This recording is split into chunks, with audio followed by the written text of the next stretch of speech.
ಆತ್ಮೀಯ ವೀಕ್ಷಕರೇ, Royce and creations YouTube ಚಾನಲ್ಗೆ ನಿಮಗೆ ಸ್ವಾಗತ. ಇಂದಿನ ಈ ವಿಡಿಯೋದಲ್ಲಿ 8ನೇ ತರಗತಿಯ ಪ್ರಥಮ ಭಾಷೆ ಕನ್ನಡ ವಿಷಯದ 1ನೇ ರೂಪಣಾತ್ಮಕ ಮೌಲ್ಯಮಾಪನ 2026-27 ಅಂದರೆ ನಿಮ್ಮ FA1 ಪ್ರಶ್ನೆ ಪತ್ರಿಕೆ ಆಗಿರ್ತದೆ ಮಕ್ಕಳ. ಸೊ ಈ ಒಂದು ವಿಡಿಯೋನ ಪೂರ್ತಿಯಾಗಿ ನೋಡಿ ಇದರ ಉಪಯೋಗವನ್ನು ಪಡೆದುಕೊಂಡು ನಿಮ್ಮ ಎಕ್ಸಾಮ್ಗೂ ಸಹ ನಿಮ್ಮ ಟೆಸ್ಟ್ಗಳಿಗೂ ಸಹ ಚೆನ್ನಾಗಿ ಪ್ರಿಪೇರ್ ಆಗಿ ಅಂತ ಹೇಳ್ತಾ ವಿಡಿಯೋ ಪ್ರಾರಂಭಿಸ್ತಾ ಇದ್ದೀನಿ.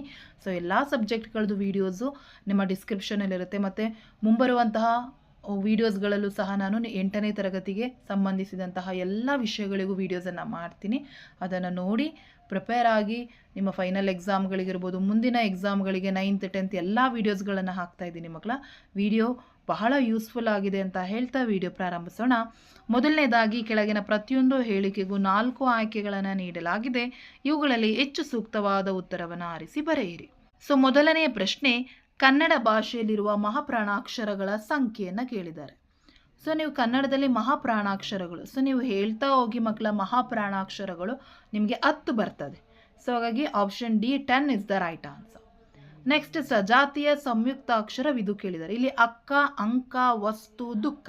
ಸೊ ಸಜಾತಿಯ ಸಂಯುಕ್ತಾಕ್ಷರ ಅಂತ ಹೇಳಿದರೆ ಮಕ್ಕಳ ಒತ್ತಕ್ಷರ ಅದೇ ಆಗಿರಬೇಕು. ಈಗ ನೋಡಿ, ಇಲ್ಲಿ ಇದು ವಿಜಾತಿ ಅಕ್ಷರಗಳಿಗೆ ಉದಾಹರಣೆ ಆಗ್ತದೆ. ಇದು ವಿಜಾತಿ ಅಕ್ಷರಕ್ಕೆ, ಯಾಕೆಂದರೆ ಸಾಗೆ ತಾ ಒಂದು ಒತ್ತಕ್ಷರ ಬಂದಿದೆ. ಸೊ ಇಲ್ಲಿ ನೋಡಿ, ಅಕ್ಕ, ಕಾಗೆ ಕಾನೆ ಬಂದಿದೆ, ಹಾಗಾಗಿ ಇದೇನಾಗಿದೆ, ಸಜಾತಿ. ಹಾಗಾಗಿ option A is the right answer. So ಗ್ರಾಮರ್ಗೆ ಚೆನ್ನಾಗಿ ಗಮನವನ್ನು ಕೊಡಿ ಮಕ್ಕಳ. ಮುಂಬರುವ ಟೆಸ್ಟ್ಗಳಲ್ಲಿ ಮತ್ತು ಫೈನಲ್ ಎಕ್ಸಾಮ್ಗಳಿಗೆಲ್ಲ ಬಹಳ ಯೂಸ್ಫುಲ್ ಆಗ್ತದೆ. ನೆಕ್ಸ್ಟ್, ಮೊದಲೆರಡು ಪದಗಳಿಗಿರುವ ಸಂಬಂಧದಂತೆ ಮೂರನೆಯ ಪದಕ್ಕೆ ಸರಿಯಾದ 4ನೆಯ ಪದವನ್ನು ಬರೆಯಿರಿ. ಮೂರನೇ ಪ್ರಶ್ನೆ, ರಾಮ ಅಂಕಿತ ನಾಮ. ಸೊ ಹೌದು, ತಾವು ಅನ್ನೋದು ಆತ್ಮಾರ್ಥಕ ಸರ್ವನಾಮಕ್ಕೆ ಬರುವಂಥದ್ದು, ಹಾಗಾಗಿ ತಾವು ಅನ್ನೋದು ಆತ್ಮಾರ್ಥಕ ಸರ್ವನಾಮ. ನೆಕ್ಸ್ಟ್, ಕೊಟ್ಟಿರುವ ಪ್ರಶ್ನೆಗಳಿಗೆ ಒಂದು ವಾಕ್ಯದಲ್ಲಿ ಉತ್ತರಿಸಿ. 5ನೇ ಪ್ರಶ್ನೆ, DVG ಅವರ ಹುಟ್ಟೂರು ಯಾವುದು? ಸೊ DVG ಅವರ ಹುಟ್ಟೂರು ಕೋಲಾರದ ಮುಳಬಾಗಿಲು ಜಿಲ್ಲೆ. 6ನೇ ಪ್ರಶ್ನೆ, ಕನ್ನಡ ತಾಯಿಯ ಬಸಿರ ಹೊನ್ನಗನಿ ಯಾರು? ಸೊ ಕನ್ನಡ ತಾಯಿಯ ಬಸಿರ ಹೊನ್ನಗನಿ ವಿದ್ಯಾರಣ್ಯರು. 7ನೇ ಪ್ರಶ್ನೆ, ಬೂದಿಯನ್ನು ಹೊಳೆಯಲ್ಲಿ ಅರಿಯಬಿಟ್ಟಾಗ ಯಾರಿಗೆ ಸಿಗುತ್ತದೆ? ಸೊ ಬೂದಿಯನ್ನು ಹೊಳೆಯಲ್ಲಿ ಅರಿಯಬಿಟ್ಟಾಗ ಮೀನಿನ ಬಾಯಿಗೆ ಸಿಗ್ತದೆ. ಸೊ ಇದಿಷ್ಟು ಒನ್ ವರ್ಡ್ ಆನ್ಸರ್ಸ್ ಕ್ವಶನ್ಸ್ ಮಕ್ಕಳ. ನೆಕ್ಸ್ಟ್, 8ನೆಯ ಪ್ರಶ್ನೆ, ಕರೀಮನಿಗೆ ಶಾಲೆಯಲ್ಲಿ ಮಗ್ಗ ಕಲಿತುದರಿಂದ ಬಂದಂತಹ ಫಲವೇನು ಅಂತ ಕೇಳಿದ್ದಾರೆ. ಸೊ ಕರೀಮನು ಶಾಲೆಯಲ್ಲಿ ಮಗ್ಗ ಕಲಿತನು ಹಾಗೂ ಮಗ್ಗದಲ್ಲಿ ಒಂದು ಪರಿವರ್ತನೆಯನ್ನೇ ತನ್ನದೇ ಬುದ್ಧಿವಂತಿಕೆ ಹಾಗೂ ಕೌಶಲದಿಂದ ಮಾಡಿದನು. ಅದನ್ನು ಮುಖ್ಯೋಪಾಧ್ಯಾಯರು ಶಂಕರಪ್ಪನವರು ಪ್ರಶಂಸೆ ಮಾಡಿ ಮೇಲಾಧಿಕಾರಿಗಳಿಗೆ ವರದಿಯನ್ನು ಮಾಡ್ತಾರೆ. ಅದರ ಫಲಸ್ವರೂಪವಾಗಿ ಕರೀಮನಿಗೆ ಸರಕಾರದಿಂದ ಒಂದು ಬೆಳ್ಳಿಯ ಪದಕವು 100 ರೂಪಾಯಿ ಬಹುಮಾನವು ಸಿಗ್ತದೆ. 9ನೇ ಪ್ರಶ್ನೆ, ಕನ್ನಡ ನಾಡಿನ ಪ್ರಕೃತಿಯ ವೈಶಿಷ್ಟ್ಯವೇನು ಅಂತ ಕೇಳಿದ್ದಾರೆ.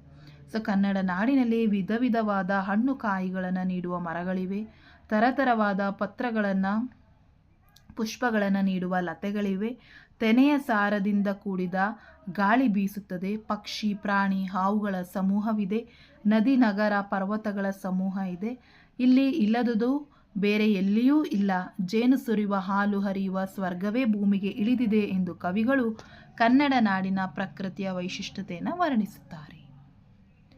ನೆಕ್ಸ್ಟ್, ಕೆಳಗಿನ ಕವಿಯ ಸ್ಥಳ ಕಾಲ ಕೃತಿ ಪ್ರಶಸ್ತಿಗಳ ಕುರಿತು ಬರೆಯಿರಿ ಅಂತ ಕೇಳಿದರೆ. ಇಲ್ಲಿ ಒಂದು ಪ್ರಶ್ನೆ ಇದೆ ಮಕ್ಕಳ. ಸೊ ಅದರ ವಾಕ್ಯ ರೂಪದಲ್ಲಿ ಬರೀಬೇಕು. ಇಲ್ಲಿ ನಮಗೆ ಶ್ರೀ NS ಲಕ್ಷ್ಮೀನಾರಾಯಣ ಭಟ್ ಅವರ ಬಗ್ಗೆ ಕೇಳಿದ್ದಾರೆ. ಸೊ ಇವರು ಕ್ರಿಸ್ತಶಕ 1936ರಲ್ಲಿ ಶಿವಮೊಗ್ಗದಲ್ಲಿ ಜನಿಸ್ತಾರೆ. ಇವರ ವೃತ್ತ ಚಿತ್ರಕೂಟ, ಸುಳಿ, ಭಾವಗೀತೆಗಾರರಿಗೆ ದೀಪಿಕಾ, ಭಾವಸಂಗಮ, ಬಂದೇ ಬರುತ್ತಾವ ಕಾಲ, ಬಾರೋ ವಸಂತ ಮುಂತಾದವುಗಳನ್ನು ರಚಿಸಿದ್ದಾರೆ. ಶ್ರೀಯುತರಿಗೆ ರಾಜ್ಯ ಸಾಹಿತ್ಯ ಅಕಾಡೆಮಿ ಪ್ರಶಸ್ತಿ, ಶಿವರಾಮ್ ಕಾರಂತ ಪ್ರಶಸ್ತಿ, ರಾಜ್ಯೋತ್ಸವ ಪ್ರಶಸ್ತಿ, ಮಾಸ್ತಿ ಪ್ರಶಸ್ತಿ, ಆಳ್ವಾಸ್ ನುಡಿಸಿರಿ ಪ್ರಶಸ್ತಿ, ಆರ್ಯಭಟ ಪ್ರಶಸ್ತಿ ಮೊದಲಾದ ಪ್ರಶಸ್ತಿಗಳನ್ನು ನೀಡಿ ಗೌರವಿಸಲಾಗಿದೆ. ಸೊ ಈ ರೀತಿ ವಾಕ್ಯ ರೂಪದಲ್ಲಿ ಬರೆದ್ರೆ ನಿಮಗೆ ಪೂರ್ಣಾಂಕ ಸಿಗ್ತದೆ. ನೆಕ್ಸ್ಟ್, ಸಂದರ್ಭ ಸಹಿತ ಸ್ವಾರಸ್ಯವನ್ನು ವಿವರಿಸಿ. ಸೊ ಇಲ್ಲಿ ಒಂದು ಸಂದರ್ಭ ಇದೆ ಮಕ್ಕಳ, ಮಗ್ಗವಲ್ಲ ಕೊರಳಿಗೆ ಹಗ್ಗ. ಸೊ ಈ ವಾಕ್ಯವನ್ನು ಶ್ರೀ ಬಾಗಲೋಡಿ ದೇವರಾಯರು ಬರೆದಿರುವಂಥ ಸಮಗ್ರ ಕಥೆಗಳು ಎಂಬ ಕೃತಿಯಿಂದ ಆಯ್ದ ಮಗ್ಗದ ಸಾಹೇಬ ಎಂಬ ಗದ್ಯ ಪಾಠದಿಂದ ಆರಿಸಲಾಗಿದೆ. ಸೊ ಸಂದರ್ಭ ಬಂದರೆ ಬಾಗಲೋಡಿಯ ಸಾಹೇಬ್ ಬಹದ್ದೂರ್ ಮಗ್ಗದ ಹುಸೇನ್ ಸಾಹೇಬರ ಮನೆತನದ ಅಬ್ದುಲ್ ರಹೀಂ ಸಾಹೇಬನಿಗೆ ಮಗ್ಗದ ಸಾಹೇಬ ಎಂದು ಹೇಳಿದರೆ ಬಹುಸಿಟ್ಟು ಎಂದು ತನ್ನ ನಿರಾಶೆ ರೋಷ ದ್ವೇಷಗಳನ್ನು ವ್ಯಕ್ತಪಡಿಸುತ್ತಿದ್ದಂತಹ ಸಂದರ್ಭದಲ್ಲಿ ಅವನು ಈ ಮಾತನ್ನು ಹೇಳ್ತಾನೆ. ಸೊ ಸ್ವಾರಸ್ಯ, ಈ ಮಾತಿನಲ್ಲಿ ರಹೀಮನಿಗೆ ತನ್ನ ಬಡತನಕ್ಕೆ ಕಾರಣವಾದ ಮಗ್ಗದ ಬಗ್ಗೆ ಇರುವ ದ್ವೇಷದ ಮನೋಭಾವ ಕಾಣಬಹುದು. ಸೊ ಇದಿಷ್ಟು ಬರೆದ್ರೆ ನಿಮಗೆ ಇಲ್ಲಿ 2 ಅಂಕಗಳು ಸಿಗ್ತದೆ. ನೆಕ್ಸ್ಟ್ ಕೊಟ್ಟಿರುವ ಪದ್ಯ ಭಾಗವನ್ನು ಪೂರ್ಣ ಮಾಡಲಿಕ್ಕೆ ಕೇಳಿದರೆ, ಸೊ ಇದನ್ನು ಹೆಚ್ಚಾಗಿ ಕೇಳ್ತಾರೆ. ಜೈನರಾದ ಪೂಜ್ಯಪಾದ ಕೊಂಡಕೊಂದವರ್ಯರ, ಮಧ್ವೈತಿಯ ಬಸವಪತಿಯೇ ಮುಖ್ಯ ಮತಾಚಾರ್ಯರ, ಶರ್ವ ಪಂಪರನ್ನರ, ಲಕ್ಷ್ಮೀಪತಿ ಜನ್ನರ, ಷಡಕ್ಷರಿ ಮುದ್ದಣ್ಣರ, ಪುರಂದರ ವರೇಣ್ಯರ, ತಾಯೇ ನಿನ್ನ ಬಸಿರ ಹೊನ್ನಗನಿ ವಿದ್ಯಾರಣ್ಯರ. ಸೊ ಯಾವುದೇ ವ್ಯಾಕರಣದ ತಪ್ಪಿಲ್ಲದೆ ಬರೆದ್ರೆ ನಿಮಗೆ ಪೂರ್ಣಾಂಕಗಳು ಸಿಗ್ತದೆ. ನೆಕ್ಸ್ಟ್ ಕೊಟ್ಟಿರುವ ಪದ್ಯದ ಸಾರಾಂಶವನ್ನು ನಿಮ್ಮ ಮಾತುಗಳಲ್ಲಿ ಬರೆಯಿರಿ. ಸೊ ನಾಡಿಗಾಗಿ ತನುವ ತೆತ್ತ ಹುತಾತ್ಮರ ಸ್ಮರಣೆಯಲ್ಲಿ, ನಮ್ಮ ಕಷ್ಟದಲ್ಲೂ ನೆರೆಗೆ ನೆರಳನೀವ ಕರುಣೆಯಲ್ಲಿ, ದಾರಿ ಬಳಸಿ ಏರುವಲ್ಲಿ ಬಿರುಗಾಳಿಯೇ ಮೊಳಗುವಲ್ಲಿ, ನಮ್ಮ ಗುರಿಯ ಬೆಳಕಿನೆಡೆಗೆ ನಡೆವ ಧೀರ ಪಯಣದಲ್ಲಿ. ಸೊ ಇದನ್ನು ನಾವು ಭಾರತೀಯತೆ ಎಂಬ ಪದ್ಯದಿಂದ ಆಯ್ದುಕೊಳ್ಳಲಾಗಿದೆ. ಸೊ KS ನರಸಿಂಹಸ್ವಾಮಿ ಬರೆದಿರುವ ನವಪಲ್ಲವ ಕವನದಿಂದ ಆಯ್ದುಕೊಳ್ಳಲಾಗಿದೆ. ಸೊ ಸಾರಾಂಶ ಮತ್ತು ಮೌಲ್ಯವನ್ನು ಪೂರ್ಣವಾಗಿ ನೀವು ಬರೆದ್ರೆ ನಿಮಗೆ ಅಂಕಗಳು ಸಿಗ್ತದೆ. ಸೊ ಸಾರಾಂಶ ಏನಪ್ಪ ಅಂತ ಹೇಳಿದರೆ, ಕವಿ ಕವನದಲ್ಲಿ ಭಾರತೀಯರ ಏಕತೆಯನ್ನು ಕುರಿತು ಅಭಿಮಾನದಿಂದ ಹೇಳಿದ್ದಾರೆ. ಭಾರತ ದೇಶದ ಪ್ರಕೃತಿ ಸೌಂದರ್ಯ, ಜನರ ಜೀವನ ಶೈಲಿ, ಸಾಂಸ್ಕೃತಿಕ ಪರಂಪರೆ, ಭಿನ್ನತೆಯಲ್ಲಿ ಏಕತಾಭಾವ, ದೇಶಭಕ್ತಿ, ತ್ಯಾಗ, ಪರೋಪಕಾರದ ಬುದ್ಧಿ ಮುಂತಾದಂತಹ ಉತ್ಕೃಷ್ಟ ಗುಣಗಳ ಜೊತೆಗೆ ದೇಶಕ್ಕಾಗಿ ತಮ್ಮ ಅಮೂಲ್ಯವಾದ ಪ್ರಾಣಗಳನ್ನೇ ಬಲಿದಾನ ಮಾಡಿದ ಹುತಾತ್ಮರ ಸ್ಮರಣೆಯಲ್ಲಿ, ನಮ್ಮ ಕಷ್ಟದಲ್ಲೂ ನೆರೆಹೊರೆಯವರಿಗೆ ಆಸರೆಯನ್ನು ನೀಡಿ ಸಹಾಯ ಮಾಡುವ ಕರುಣೆಯಲ್ಲಿ, ನಮ್ಮ ಗುರಿಯ ಬೆಳಕಿನೆಡೆಗೆ ನಡೆಯುವ ಧೀರ ಪಯಣದಲ್ಲಿ ಎಲ್ಲೇ ಇರಲಿ ನಾವೆಲ್ಲ ಒಂದೇ, ತಾವು ಭಾರತೀಯರು ಎಂಬ ಭಾವವಿದೆ.